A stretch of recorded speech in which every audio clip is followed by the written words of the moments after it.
আসসালামু আলাইকুম। প্রিয় এসএসসি পরীক্ষার্থী, তোমরা সবাই কেমন আছো? আশা করছি ভালো আছো। আমি সুমন আহমেদ, পড়াশোনা করছি বাংলা বিভাগ, ইসলামী বিশ্ববিদ্যালয়, কুষ্টিয়া। আমি তোমাদের মাঝে একটা সিরিজের আয়োজন করেছি। সে সিরিজে তোমাদের পাঠ্য বইয়ের প্রতিটি গল্প, কবিতা, উপন্যাস থেকে কোন অংশগুলো গুরুত্বপূর্ণ এবং কিভাবে প্রশ্ন আসে এ বিষয়গুলো নিয়ে আলোচনা করছি।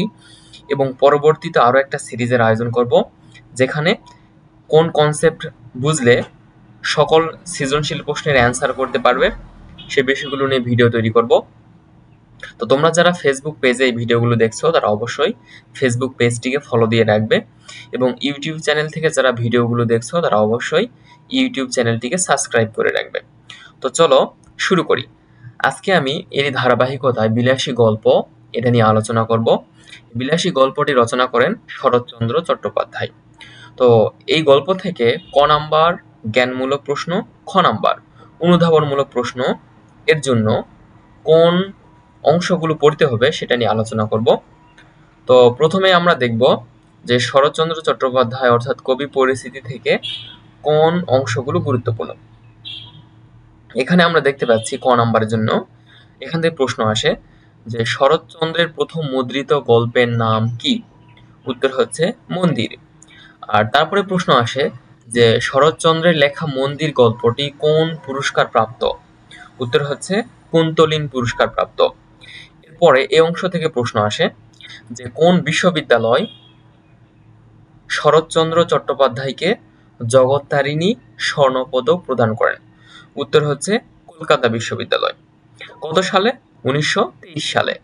এছাড়া প্রশ্ন আসে যে ঢাকা বিশ্ববিদ্যালয় শরৎচন্দ্র চট্টোপাধ্যায়কে কোন উপাধি প্রদান করেন? উত্তর হচ্ছে ডিলিট ডিগ্রি প্রদান করেন।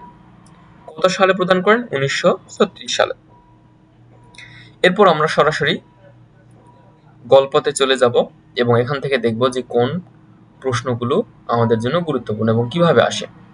তো এখান থেকে প্রশ্ন আসে যে ন্যাড়া কয় ক্রোশ পথ হাঁটিয়া বিদ্যা অর্জন করতে যাইত? উত্তর হচ্ছে 2 ক্রোশ পথ।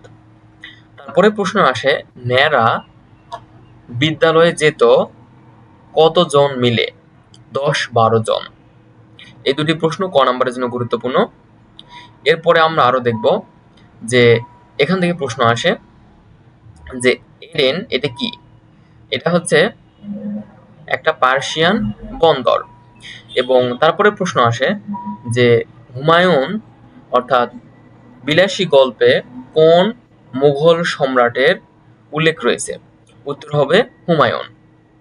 এরপরে প্রশ্ন ক নাম্বারের জন্য যেটি গুরুত্বপূর্ণ সেটি হচ্ছে মৃত্যুঞ্জয় কোন ক্লাসে পড়িত? উত্তর হচ্ছে 3rd ক্লাসে পড়িত। এরপরে আমরা দেখব যে খ নাম্বারের জন্য এই লাইন থেকে প্রশ্ন আসে যে গ্রামের মধ্যে মৃত্যুঞ্জয়ের ছিল এমনই সুনাম। তাহলে গ্রামে কেন মৃত্যুঞ্জয়ের সুনাম ছিল এটা তোমাকে ব্যাখ্যা করতে হবে। এটা কিন্তু খ নাম্বারের জন্য খুবই গুরুত্বপূর্ণ। এরপরে রয়েছে খ নাম্বারের জন্য আরো দুটি গুরুত্বপূর্ণ লাইন। তো এখান থেকে প্রশ্ন আসে তাহার বয়স 18 কি 28 ঠাহর করিতে পারিলাম না। তাহলে এখানে কার কথা বলা হয়েছে সেটা তোমাকে ব্যাখ্যা করতে হবে। এরপরের যে লাইন সেটা হচ্ছে ঠিক যেন ফুলদানিতে জল দিয়া ভিজিয়া রাখা বাসি ফুলের মতো। তাহলে এখানে কার কথা বলা হচ্ছে? এই দুটি লাইন খ নাম্বারের জন্য খুবই গুরুত্বপূর্ণ। তো এটা অবশ্যই তোমরা পড়বে ভালো করে। এরপরে আমরা দেখব যে ক নাম্বারের জন্য কোন প্রশ্নটি গুরুত্বপূর্ণ। এখানে বলা হয়েছে এই লাইন থেকে যে মৃত্যুঞ্জয় কত মাস শয্যাগত ছিল? উত্তর হচ্ছে প্রায় 1.5 মাস। এরপরের প্রশ্ন যে মৃত্যুঞ্জয় কতদিন অচৈতন্য অবস্থায় ছিল?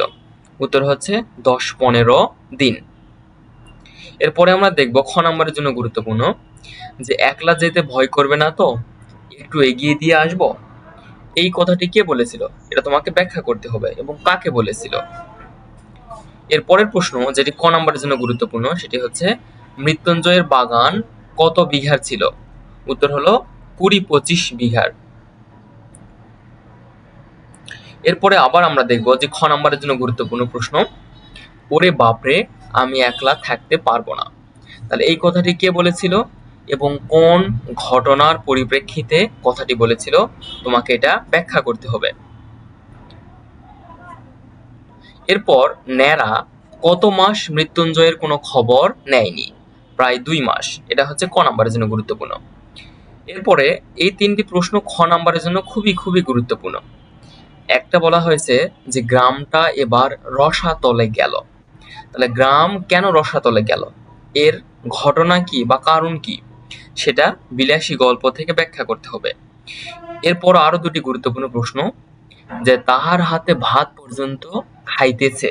তাহলে এখানে কার কথা বলা হয়েছে এবং কে ভাত খাচ্ছে এবং কার হাতে ভাত খাচ্ছে, ঠিক আছে? এই 2টি অংশকে সামনে রেখে ব্যাখ্যা করতে হবে। এছাড়াও বলছে কলি কি সত্যি উল্টাইতে বসিল? তাহলে কলি যুগটা কি এবং কেন সেটা উল্টাইতে বসিল, এর কারণটা তোমাকে এখানে ব্যাখ্যা করতে হবে। এছাড়াও আরেকটা প্রশ্ন খ নাম্বারের জন্য, সেটা হচ্ছে এই যে মিত্তির বংশের নাম ডুবিয়া যায়, তাহলে কেন মিত্তির বংশের নাম ডুবিয়ে যাচ্ছে, এর কারণ তোমাকে এই গল্প থেকে ব্যাখ্যা করতে হবে। এরপরে আমরা খ নাম্বারের জন্য যেটা দেখছি, এই প্রশ্নটি গুরুত্বপূর্ণ, খুবই গুরুত্বপূর্ণ, যে স্বদেশের মঙ্গলের জন্য সমস্ত অকাতরে সহ্য করিয়া টানিয়া লইয়া চলিলাম।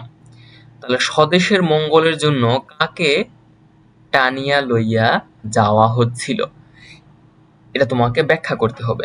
এবং স্বদেশের মঙ্গল এখানে কিভাবে প্রতিফলিত হয়, ঠিক আছে? তাহলে এই 2টি অংশকে সামনে রেখে ব্যাখ্যা করতে হবে। এরপরে আমরা বিলাসী গল্প থেকে আর যে প্রশ্নগুলো গুরুত্বপূর্ণ সেটা দেখব, যে অবশেষে একদিন এই মন্ত্রের সত্য মিথ্যার চরম মীমাংসা হইয়া গেল বটে। তাহলে মন্ত্রের সত্য মিথ্যা মীমাংসা কিভাবে হয়ে গেল বা কেনই বা হয়ে গেল, এর কারণটা তোমাকে ব্যাখ্যা করতে হবে।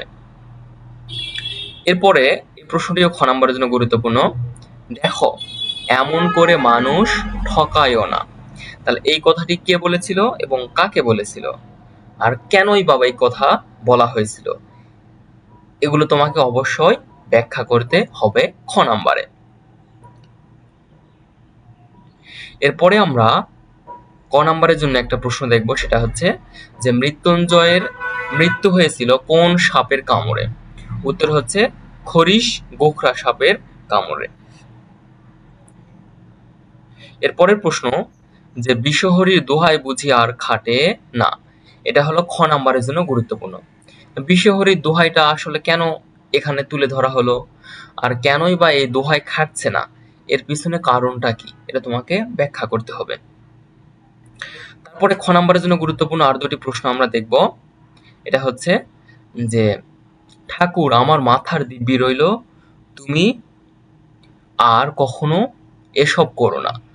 এখানে কে এসব করতে নিষেধ করলো, আর কি বা তাকে করতে নিষেধ করতে বলা হয়েছিল, এটা তোমাকে ব্যাখ্যা করতে হবে। তারপরে প্রশ্ন, সাপের বিষ যে বাঙালির বিষ নয়, তাহলে সাপের বিষ কেমন আর বাঙালির বিষ কেমন, এই 2টি অংশকে এখানে ব্যাখ্যার সময় তোমাকে লিখতে হবে। অন্য পাপ, বাপরে, এর কি আর প্রায়শ্চিত্ত আছে? তাহলে কেন এই কথা বলা হচ্ছে, আর অন্য পাপ বলতে বা কি বুঝায়, তোমাকে এটা ব্যাখ্যা করে লিখতে হবে পরীক্ষায়। এরপরে আমরা শব্দার্থ থেকে দেখব, যে শব্দার্থ থেকে কোন অংশগুলো গুরুত্বপূর্ণ।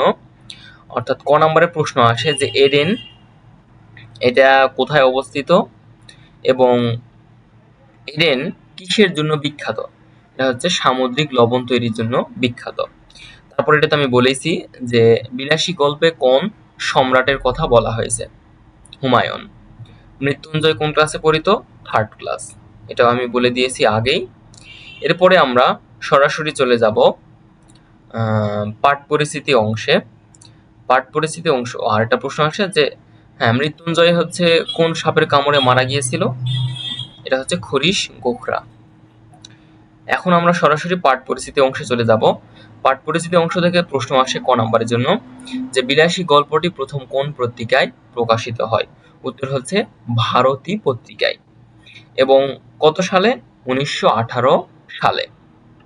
আর এই গল্প কে বিবৃতি করে? উত্তর হচ্ছে ন্যাড়া। অথবা প্রশ্ন আসে যে বিলাসী গল্পের কথক কে? উত্তর হচ্ছে ন্যাড়া নামক এক যুবক। তাহলে এই হচ্ছে বিলাসী গল্প। যদি তোমরা এই অংশগুলো ভালো করে পড়ো তাহলে অবশ্যই অবশ্যই পরীক্ষায় কমন পাবে। তো সবাইকে ধন্যবাদ। আল্লাহ হাফেজ।